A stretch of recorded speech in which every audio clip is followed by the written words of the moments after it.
the Yanso Bachenam, Etrimuko, Ayashato, Edia Caho, dear Su Quanchain, Yabatono do, Essanse, Emua de Yellow Corn, and Yadia, one Madama, and Omasuasne, and you marry Samoa, Yadi Wintuano, the Betty B. NSA. Executive Secretary, our Dutch Chamber of Petroleum Consumer, Yera, a year Duncan, or dear to do it, say, a woman answer and can photo sound for a show of mine, sick as some so Yeraken, Kuntum Crow for Reata, and also be PM or my Ghana, and for Bebu Akonta, and no idea bet Mama Ghana for any GDA, Ewa Mamumu. As so many members, Mr. Small honorable, so one of our just so messing him was Antimantamu. One more to say, one MC, one more penotone, dear NSU. Na MPP Amanoku Abato Amoto, Ewo, Ayemi Ayebino. Oko PM Ewo, Aye, Infifi, Mantamwa. Ene Gomwa East. Neyato Abadia Mani say constituency chairman. Was it NDC Amanoku ye omubwe? Aye scam. Na wadimunchemu abetuja. Ewutu senya East Messin ni munso empani force said ye beya ahunidie mapa ebetimi adwade adehye ohonti wonuma sankra de mem aye container fine wine ya wo mode sesa baller enu adaye tumanimu akiremu se ugopiemu awo eyedua sidana amanye afi won mababeto dwa akiremu se mansi ni kire se ewu beyan se wo se yehwe na ye peja eye obo ade ne efre ne tourism yi bienu ewo so mu peja mu onene ensanfo fra pie wo mu ye bechopo akọ obi mai so na Israel mai ni meho ne de obekwa mane eba na munye da kura o ye kire mu se obi akotwa eja ede ato ekurokuma bi ewo Israel potem ho wo mo enkra modan mu ama sabidi si ho no ene enyan ensem ni bi eka yenim ho ena anwumre anuanu banu yesi adwa ye babebe ede asomse no si abremu ekase safo kantanka ena tam ye frifia ha abesintintan fidie no social media no so a wunya bi ehwe achichi ni bencheye apesmakade hye mimidin abena badu adepa kofi anwumre menembra nana opon checheku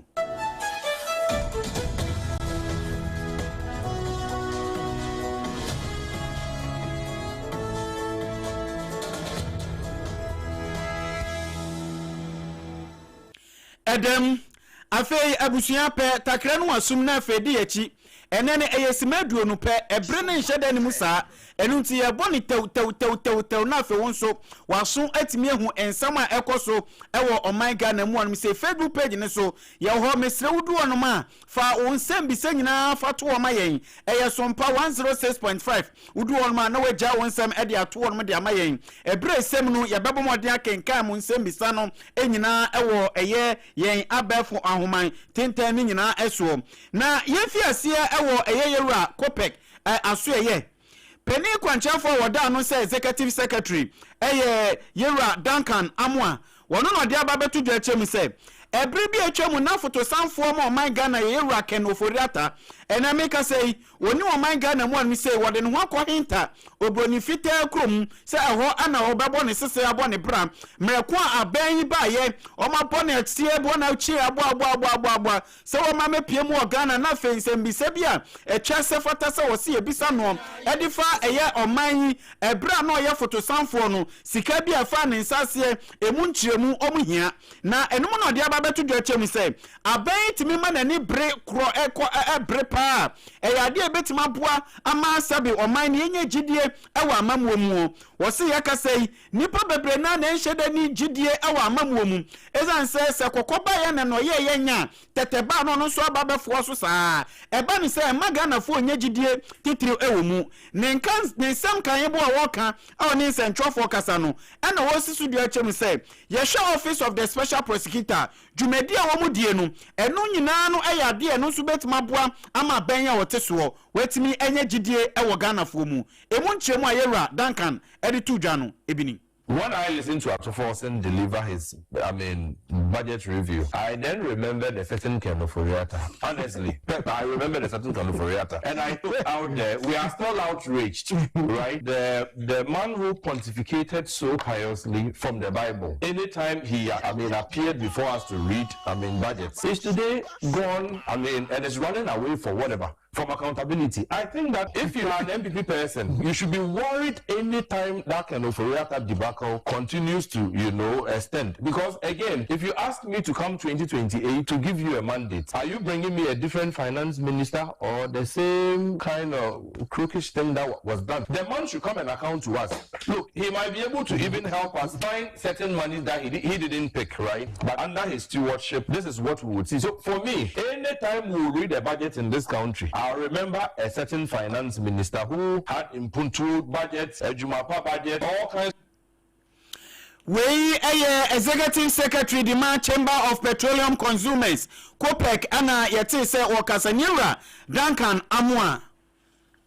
Yet one samuno eso na yakoyanim ewo ensem fofromu adehia wonom small honorables metre assembly members ya wonom ewo ejoso mesinin wasante mantamu wonom ehia senka mpese wo to vote of no confidence ni nyina no wo mo to de agu wo mo MC eso esanse efiti bra panimfo boni din ese wonsi aban no anamo ewo hono wonom chem se eniye bia wo dead ni sabi eni assembly emra no ebo ebra pa ya nti wonom eni gidie ewenimu onyenyamfo Jarina Asante na empanimfo kire mu sei eniyema bia wo ye eni de ekeka ho anuti wonom bom panimfo amane aboabo enso still ententam enti na wose wonom hia enso wo mkohia sen kom kwakoto sa vote of no confidence no wonom chem se bia ya na ko mkohia kura wasan so lock dan no eka ho se mo beto ame yahwe ni nyina no empanimfo se wonom beto assembly member ya wono wosoma de hia wonom ewo kwamo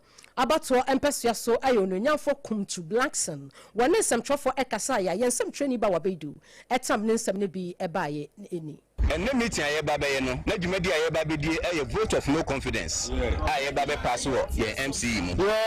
asema be ko general assembly meeting a ye be dia tumu no e wo sekwan bia so e be ye ohye assembly mrata to so wo se bre no so a ye hwe se dwumadi ne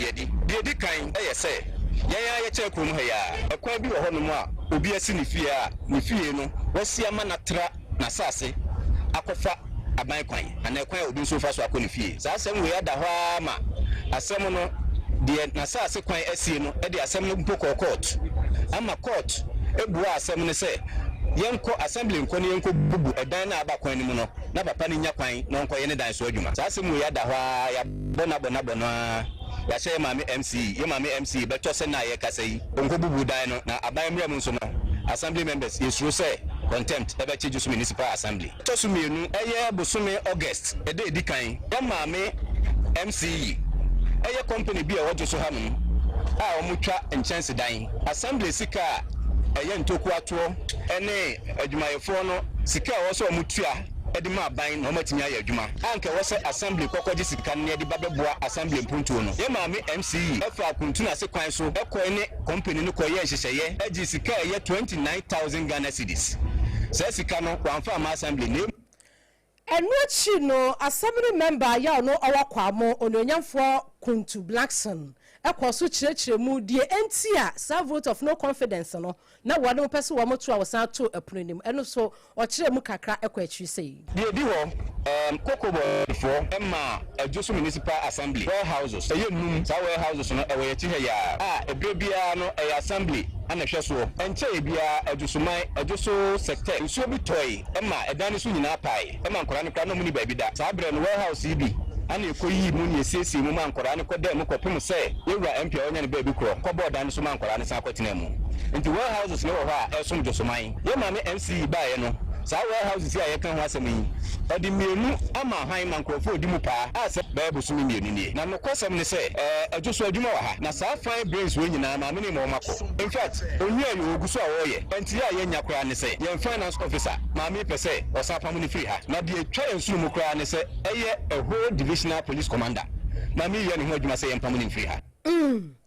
assembly members ya wonom ewo ejuso abato empeso so wasante emantamo opani a wodi wonom nyina anim ekasa ye eye kwamo assembly member ononyamfo kuntu Blackson eno ne yensem training ba wabedu ekasa ye nti vote of no confidence na de wonom chim so wo MC wo beto ne ne ato ne kira esanse wonom mpani bio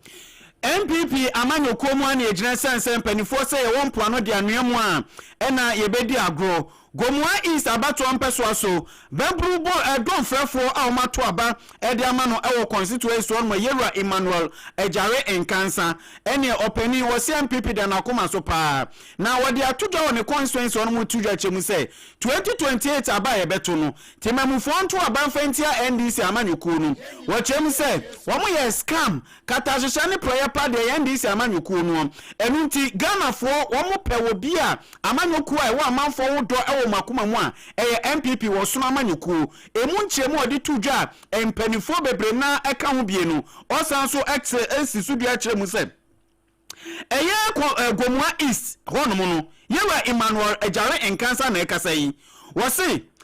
ye hwe 24 hour economy aben ba yo de beja manfo so 2024 election mu no ye kasa yi fie mienu na akwa fie miensen 24 hour economy na anwe ne se Bono modern and some bono modern day.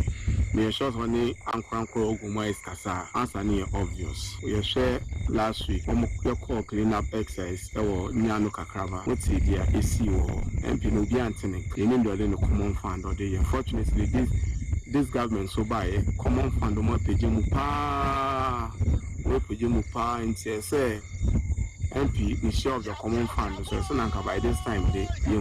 a lot of projects from the MP. But what will be some wanting in car, measurement in car, will be some amount for be anting car, will be with the MP near, and the MP needy, you name the financially obvious, because I said we release a common fund demand, and they release the man now, they are the potting on the year. So, friend, yet a junior saw the year district in and now constraints in now obviously, you know, Scania, and you know, we are not feeling the impact of the common fund, these huge sums of common fund which have been released to the MP. For development, for the progress of the people of Gomua East. People are really disappointed because they really trusted me. In fact, in the late hours during the electioneering season in 2024, no people among feeling say na buying a 90 so.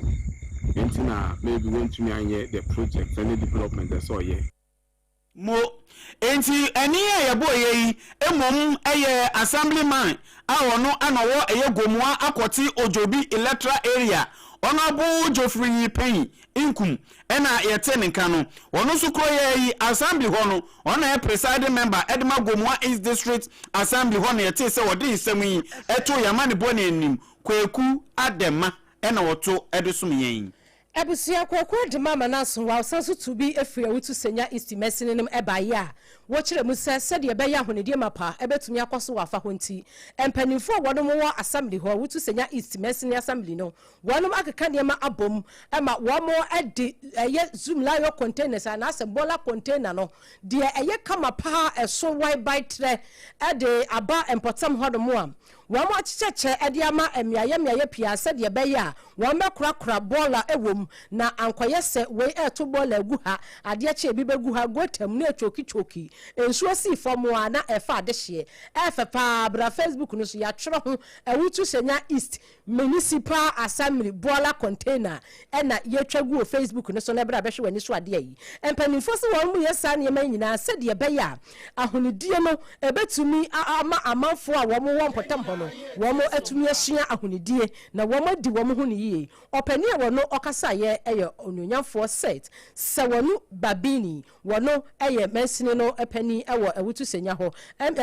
Chief Executive Officer na MC no wone ensamtwofo ekasa ya Kwaku Adema eto ne nsam bi ebae sei na de bia because edwawo ha ne pafofo ba na ewura generation na ekoni ntine ye de multiple skate containers abegu ha na attendants ewo ho attendants wa hye uniform kama what we are saying is say omo de ball na eba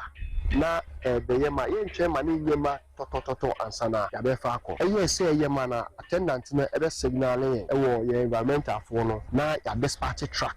mostly no make actually so track no be fa akọ na the ball about the new go from hase no ya planning for it into we say we have multiple containers here say be fa bako kra na bako is still ready am be akọ offload or permanent dumping sites na bana that way so ye way this intervention is a careful and a carefully thought through intervention after ya we you know na asubi no wo memu one so after this beginning no econo your city guards sanitation guards your security officers no the two emegumo ya ne court no din komo bia after all this we be aswodin so do person we aswodin na utubora egu from anase ututu gumi aya empanimfo so won saso mu a emra eni enyan ene yedi ebedi wo MC ya wono owo ewutu senya East Messenim onyenyafo set se wono babini wono banini wono ena ekasa yeyi na ekasa no achi no Central Regional Environmental Health Officer togbe nyaso ababio wono so ede nensam kakra etukwa de manim say refugees in Kaswa have been a challenge. I'm very glad this morning to be part of this very important historical event of now getting containers placed at points that people from their houses or whatever businesses they may be running will now have a place to dump rather than dumping along the street for the assembly to collect. I want to use this opportunity to commend our honorable chief executive and his team. I know the MP is also very strongly connected to this achievement. It is a great achievement, and that I want to urge all of us to send the message across that now we will not encourage people dumping elsewhere. This thing we are seeing here caused the assembly much. And so let's all come together to ensure clean sanitation because eno anada ho no se empanimfo abokapa ye container ente se ne dia besiwa se fa bola begum na dia wo se dia wo ya oniema no na abeya wo ya betu agugo tam montene so wo betu agu a na wanso de wa awoa na yensa so mu so na obete se bi obese obete kokoteta e dia free wonam akache environmental health officer ye no wo mfimfini emantam mo togbe nyaso ababio wo no ene ekasa ye ma yensem training ba wabedu eto ne nsem bai yensem training kwaku adema eto ensemi esom yen ebusu yen ye ka cho center tia ebetwa so ye mababi so enti aseda enkoma medima for herbal center Dr. Tamoda so yan kan cho se fatam no wala no fanto oyade ne nyina eso emfama wo enti do oyade ne ko no de tam atoso de ama wo infertility mopa wo na mo bre yesra mo ko Dr. Tamoda so wate na omma mo baby ngengen ni bi ento mo na so stroke ye nwedwe ye no mesra fa ko wo no makache na obabua wo se ji se de wawuo ana de wasaye wade nyankopon ede adom no ma owonu akasa ya ne nyina eye bibremu enuro ya wode sayade e woda kache afei wo sabo ene afei obrabua ne ho sensem no fakodan Dr. Tamoda so na omoa wo ese kire yade diabetes e mema no mpo prostate no mu nsem ni nyina no mo fankodan no yade na ye chronic kronkro mesra medima for herbal center Dr. Tamoda so pokwase mayira e wonkran ha wo se fabra na yade no enyira kuma se ebuokwa gogo government school na ho no na di hwe ni mu Dr. Tamoda said the Lord is our ultimate healer. Friend 0244 774282 and 0500 727215. Obedi dokono. Amu se wadi dokono papa. Dokono wafunu mu nka wo. Dokono wu di na obisa se mpacha ebiemu wo ho. Eya just hot kinky. Ene kan fodi ama wo. Eya 3 Ghana cedis pe. Dwumade bia wedding abedin to eye. Wan kasa no mo ye gathering kakra bi mo paduane papa di. Eya just hot kinky. Ne kan fodi ama wo beto ne 3 cedis. Wo to wo betimi di age 5 and 7. Wo pe emfaso botwokura de fa de 10. Ghana e beto dodo de hia se wo chenam no. Ene umokwa na wo to a wo yaka ho no ebekoyi eya just what kinky ene ye kanfo ede amawo ye kire kwan enye da krankra ye wodome ha ya commercial bank no echi na mom gimai na fa ne fa dokono ne bi mrewo 0256 068 832 0256 068 832 wa madama ena wa maso yesene eme ye bi no sia kase ede asomwe ye kowie kase no ewo Israel na abusuya Israel mamu na abeto dwa kire mu se enkrofo bi a omu de omaye omagen se moja enfiri omutirimu dai omakototo etuo edi egu eye omo mosque akasie mienu a ewo omukro mu ho ewi ekire kansa awuro de omahye jiro bre ena afensu no kuaye ho nsase nyina eno so omatwaja ade atum Palestine's official pokrompo de ababeto dwa chemu se omo West Bank bi so eno so omatwaja ade atum make say tension pa we kromo onum de abusuya eche nkroi enu nti omo de ababeto dwa chemu se empanifo obom homoden entokwa brenu e man hom ne so ewo eye etukotenafo ena afensu no Palestine for sem no enam so manipa makomako enan omo ye Palestinians omo atoa na nan mo nsedu emumienu so atoa na nan mo nsedu omo krampo no omo ye Israelis for eho amanebo ana chese abusua aba beto pron so a yabo hu bi de amane mu ne ekoso ewo Israel eno no 2 mosque ye twejashim Abusia ye gina rahusem yiso ne abukase ni nyina ekomu se epen afei no waso wafidi a ensem yadidi wontu ano na ebi NSA assembly members ya wonom ewo adwoso abato mpeso ano so ewo asante mantamu kire mu se womo MC onyenyafo Jaren Asante wonom mpano ton esanse niema bia wo ye ne mpota wo maka so unchangeable na chese wonsesa into vote of no confidence wonom moto wo mkoye a assembly room wa wo mkoto no kora no wasanso atoponanim ye no mu nsam no ba wa bedu edesom ye manwum ye da ne atwi edesom wo abusuan kase na si